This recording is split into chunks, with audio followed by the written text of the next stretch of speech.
sekalian, bagaimana kabarnya? Semoga selalu sehat dan tetap semangat. Pada video ini, kami akan menyampaikan beberapa informasi penting mengenai penyakit diabetes dan pengelolaannya. Simak video ini sampai selesai ya. Diabetes atau yang sering kita sebut sebagai penyakit kencing manis merupakan penyakit di mana tubuh kita mengalami gangguan dalam pengeluaran zat yang mengatur kadar gula di dalam tubuh kita. Zat pengatur inilah yang disebut sebagai hormon insulin. Apabila seseorang mengalami gangguan pengeluaran zat ini, kadar gula dalam darahnya mengalami peningkatan yang disebut dengan penyakit gula. Apakah Bapak dan Ibu mengetahui mengapa diabetes disebut penyakit kencing manis?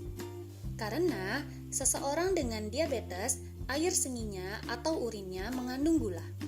Apabila tidak ditangani dengan baik, diabetes dapat menyebabkan penyakit atau gangguan serius lainnya seperti kebutaan, serangan jantung, stroke, gagal ginjal, serta kematian dan amputasi atau kehilangan sebagian anggota gerak tubuh.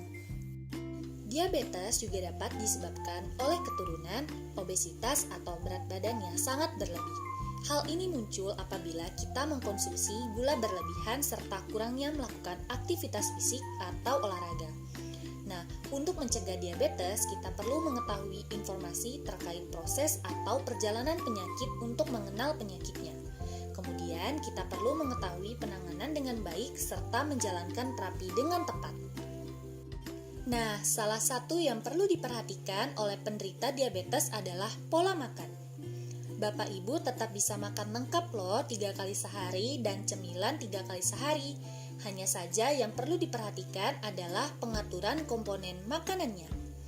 Bagaimana cara mengatur makanan untuk penderita diabetes?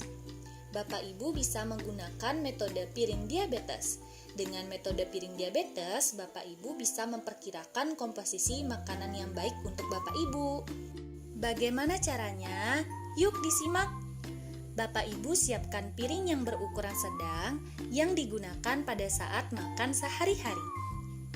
Bayangkan piring tersebut dibagi menjadi 4 bagian sama besar.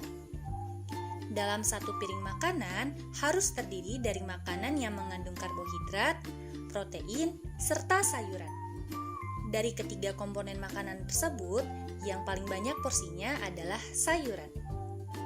2/4 bagian piring Bapak Ibu isinya adalah sayur. 1/4-nya adalah karbohidrat, dan 1/4-nya lagi adalah protein. Kemudian untuk minumnya utamakan untuk mengkonsumsi air putih. Untuk sayuran sebaiknya Bapak Ibu konsumsi sayuran tidak bertepung ya. Seperti wortel, jamur, brokoli, kacang panjang, timun, daun bawang, paprika, bawang, tomat, selada, bayam, sawi, tauge, bunga kol, terong, seledri, dan labu siam.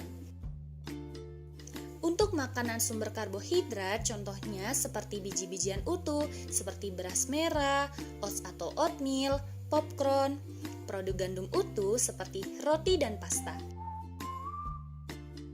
Sayuran bertepung seperti kacang hijau, pisang raja, kentang, labu, dan ubi jalar, kacang-kacangan, dan polong-polongan. Untuk makanan sumber protein, contohnya yaitu ayam tanpa kulit, putih telur, ikan seperti salmon tuna, nila, kakap, kerang, udang, remis atau lobster, potongan daging tanpa lemak, keju, tahu, dan tempe. Selanjutnya, penderita diabetes mellitus memiliki risiko untuk terjadinya luka, terutama pada kaki. Berikut ini ada beberapa tindakan yang dapat dilakukan untuk mencegah terjadinya luka. Antara lain, yang pertama merupakan kontrol mekanik.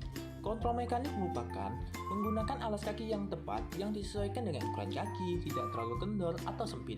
Selain itu, alas kaki atau sepatu harus menggunakan bahan yang lembut. Yang kedua, melakukan kontrol gula darah. Gula darah yang tinggi dapat dengan cepat menyebabkan luka, terutama gula darah yang selalu tinggi dalam jangka waktu yang lama. Bapak dan Ibu harus mampu menjaga pola makan, makan makanan yang tidak terlalu mengandung gula atau manis, istirahat yang cukup, serta melakukan olahraga ringan dengan rutin. Bapak dan Ibu sebaiknya secara rutin memeriksa gula darah minimal 1 minggu sekali, dan jika memiliki alat sendiri dapat dilakukan pemeriksaan setiap hari. Yang ketiga merupakan bagian yang sangat penting, yaitu perawatan kaki. Di antaranya adalah cara memotong kuku dengan baik. Pastikan selalu membersihkan kaki setiap hari dengan sabun dan air bersih. Baiklah, Bapak Ibu penderita DM berisiko mengalami masalah psikososial. Masalah psikososial pada penderita DM seperti mengalami terjadinya denial, keputusasaan, rasa bersalah, kesedihan, ketidakpedulian, mengalami masalah tidur, perubahan nafsu makan, kelelahan, enggan dalam menjalankan aktivitas sehari-hari sehingga dapat menyebabkan dia yang tidak memadai, kemudian terjadinya penurunan dalam perawatan kesehatan dan kebersihan, penurunan berat badan, serta tidak lanjutnya pengobatan sehingga risiko komplikasi dapat meningkat. Untuk itu, perlu dilakukannya upaya untuk mencegah agar masalah tersebut tidak berdampak buruk bagi penderita DM. Bagaimanakah cara mencegahnya? Baiklah, yang pertama, Bapak Ibu dapat meningkatkan coping atau usaha dalam mengatasi masalah. Misalnya saja, bisa dengan mencari aktivitas yang positif, berolahraga, berkebun, bahkan membaca atau melukis. Yang kedua, manajemen stres, seperti teknik relaksasi nafas dalam. Hal tersebut tentunya akan segera membuat Bapak Ibu rileks. Kemudian yang ketiga, pentingnya Bapak Ibu menjaga pikiran agar tetap positif, sehingga dalam menjalani hari-harinya kita tidak akan dibebankan dengan pikiran yang belum tentu benar terjadi. Yang keempat, yaitu perilaku positif. Perilaku positif bukan hanya pada diri sendiri, tapi juga keluarga, tetangga, masyarakat. Nah, nantinya ini akan membentuk sebuah relasi positif. Selanjutnya, yang terakhir, yaitu menjaga agar emosi tetap positif seperti gembira, tenang, bersyukur, serta terus menebarkan cinta dan kasih sayang. Baiklah Bapak Ibu, sebagai penutup, selalu lakukan kegiatan tersebut agar tetap sehat jiwa selama di masa pandemi. Terima kasih.